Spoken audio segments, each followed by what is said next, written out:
Доброго дня! Мене звати Олександр Ляшук, директор агентства нерухомості «Цитадель». Сьогодні хочу вам представити чудовий будинок, який знаходиться у Новому Дворі, район Щасливе. Ми шукаємо його нового власника. У цьому будинку є свої особливості. Перед тим, як ми їх покажемо, підпишіться на канал і не забудьте поставити лайк. Бажаю вам гарного перегляду. Сучасний, елітний, двохповерховий цегляний будинок загальною площею 242 метра квадратних.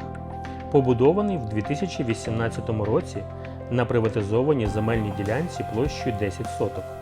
З чудовим ландшафтним дизайном, власним басейном, сауною, з ексклюзивним водоспадом.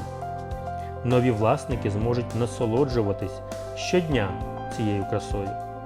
Також є гараж і сухий підвал. Сам будинок виконаний за авторським проєктом. В будинку є 5 зручних кімнат, зроблений стильний ремонт, повністю мебльований сучасними меблями.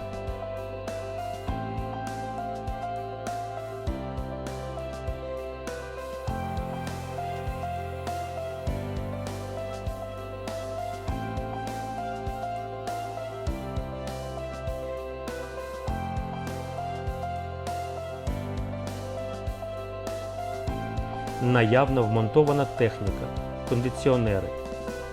А безпека мешканців – це головне, тому тут встановлено як сигналізація, так і відеоспостереження.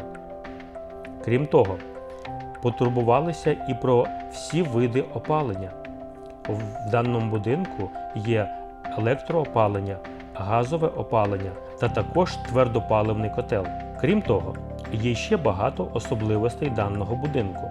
Перш за все, його ізюминка – це басейн з освітленням. Ми можемо кожного дня насолоджуватись плаванням в будь-який час доби. Крім того, є затишна сауна, в якій можна оздоровлюватися з друзями або у колі своєї родини. Ще одна особливість – сонячні батареї, зелений тариф. Впевнений, що вам сподобався даний будинок. Тому телефонуйте за телефонами, які вказані в цьому відеоролику.